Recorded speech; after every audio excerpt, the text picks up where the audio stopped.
Kayla Downey. Hello, my name is Kiara Eleanor. My name is Troy Kershaw.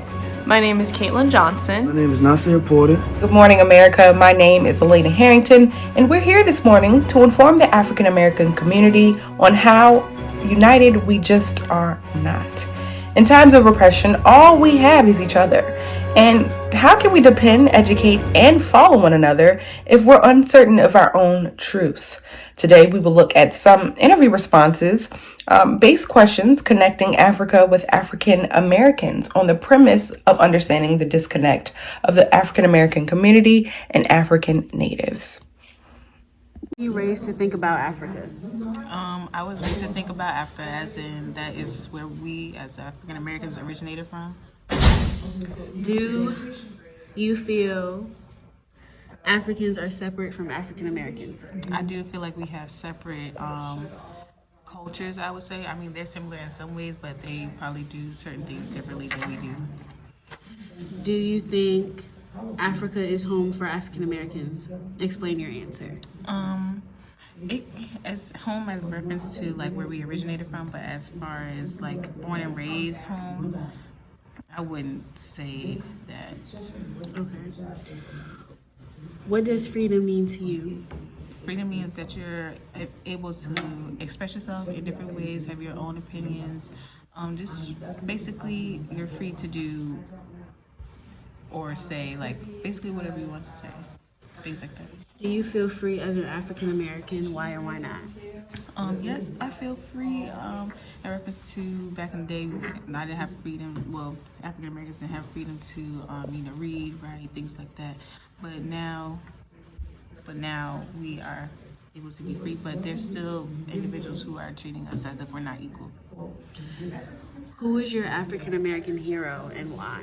My African American hero would be those like Malcolm X, Martin Luther King, Rosa Parks, all those individuals who had a big key part in us gaining our freedom. What does freedom mean to you? I would argue that freedom is to be able to have the power to think, to express myself, or to do things without any types of restraints. It's also to be able to live my life without feeling worried of anything happening to me, to live in fear, to be fearful of something happening to people around me, just to be able to live without any type of restraints or things that hold me down. I was raised to think that Africa was far away and that that was the motherland from where Black people originated. What does freedom mean to you? Freedom means the ability to move around this earth without restrictions. Do you feel Africans are different from African Americans? I do. I feel that Africans have a negative opinion of African Americans, and I feel that they are different. Who is your African American hero and why? Well, several, but I will say Barack Obama. I think that he was the best president that I will see in my lifetime. I think that he was compassionate and he was for all people, regardless of race.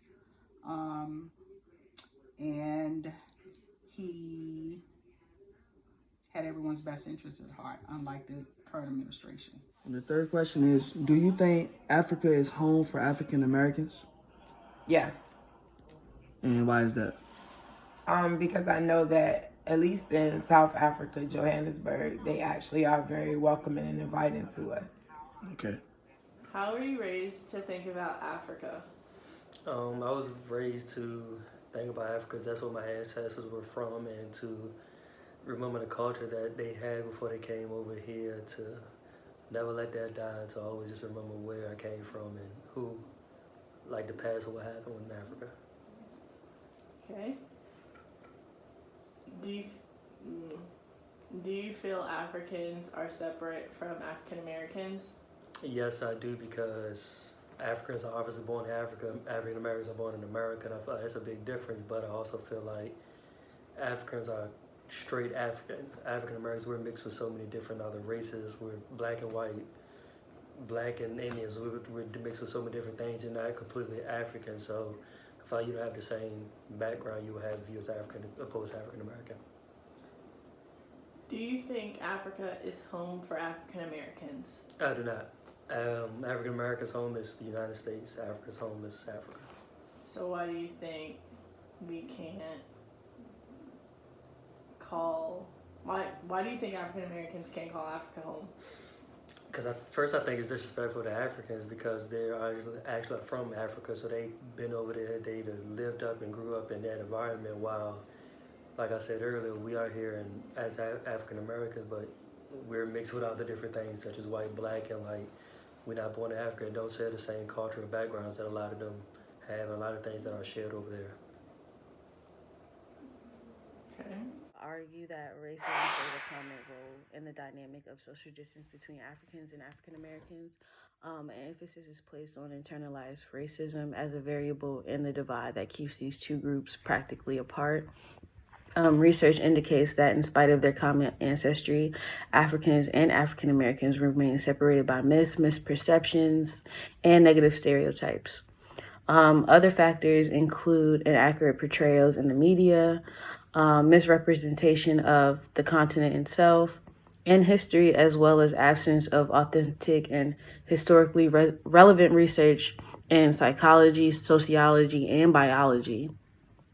African Americans' resistance to identification with African identity is someone based on messages internalized from a European-dominated colonial experience, meaning going to school, European-style learning.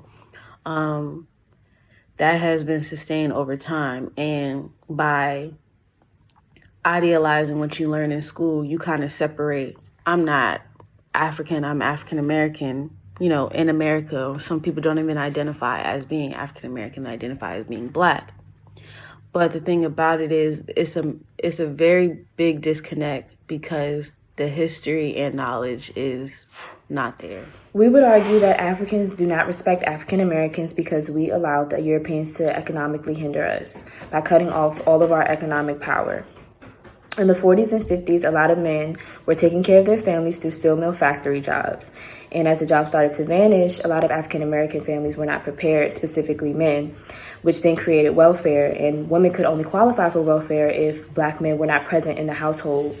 So this indicates how African American families were broken up compared to African families who came over as a unit and stayed as a unit because they had a plan. Personally, when I was in elementary school, I thought of Africa as this big desert because that's all they really taught us in the classroom. I know most of my history classes, some years we wouldn't even reach parts of African history outside of slavery or Black History Month. I would like to argue that the disconnect between Africans and African Americans comes from the things we were told about each other growing up. When I was younger, I was able to meet people from Africa who were able to show me how Africa was from their point of view. And when they showed me pictures of their childhood homes or the city that they grew up in, it was nothing like schools or the media presents it as. And this summer, I was a part of an internship program with someone from Kenya named Alex Carew. He told us a lot of stories, but as far as schooling, he explained how they have 12-hour school days and they have no computers, so all their classes are pure book work. And it's only one university around, so school is like a competition to them from start to finish.